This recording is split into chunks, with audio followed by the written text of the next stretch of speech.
lives under a bridge, lost everything they owned. Now empty cardboard boxes are what they're calling home. This is where Jesus would go.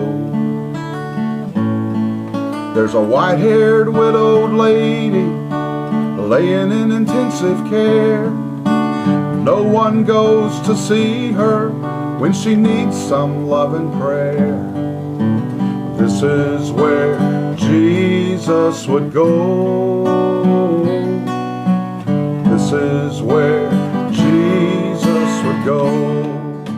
This is where Jesus would go. This is where Jesus would go. I want to go where you would go. I want to do what you would do.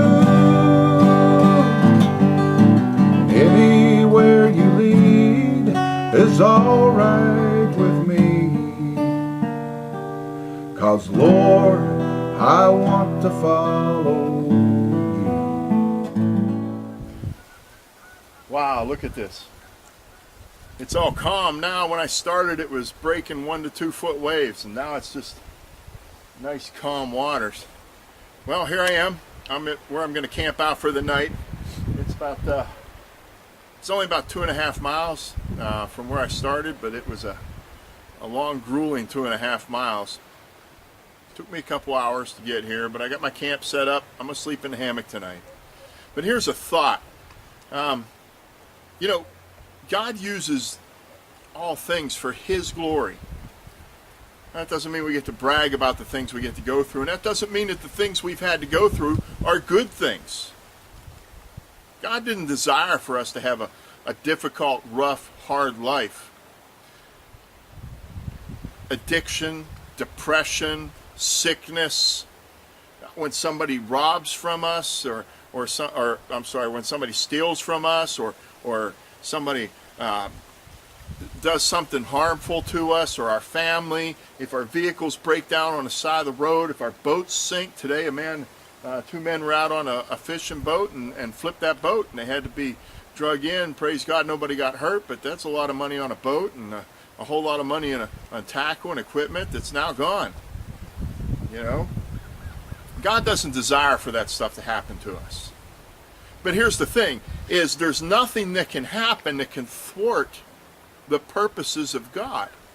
There's nothing that you can do, or I can do, or anybody in the world can do, or any amount of people gathered together with one vision can do that can thwart the purposes of God.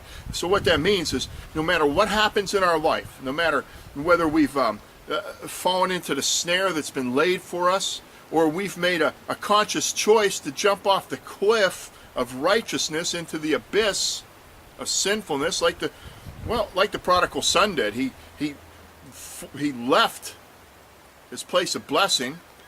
He left this place where he had a covering and love and blessing and joy and security, and he went out and he ended up in the hog trough of life. Now in the prodigal son, he returned. Some of us are like that. We go out into the bad places in life and find ourselves swirling around in the hog trough of life.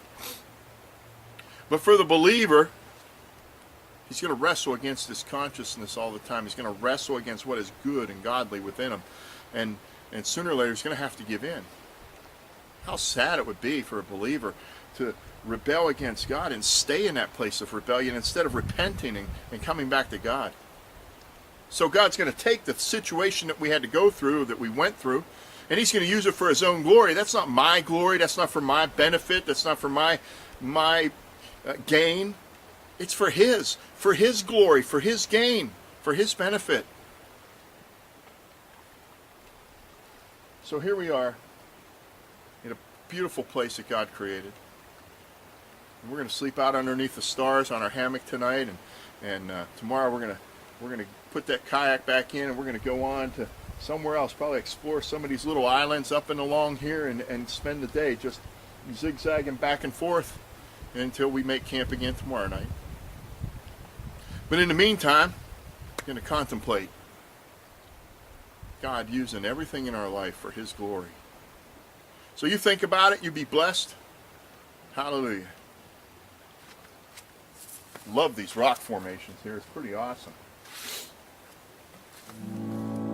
There's a broken-hearted father suffered his greatest loss as he watched his only son die on an old rugged cross. This is where Jesus would go. This is where Jesus would go.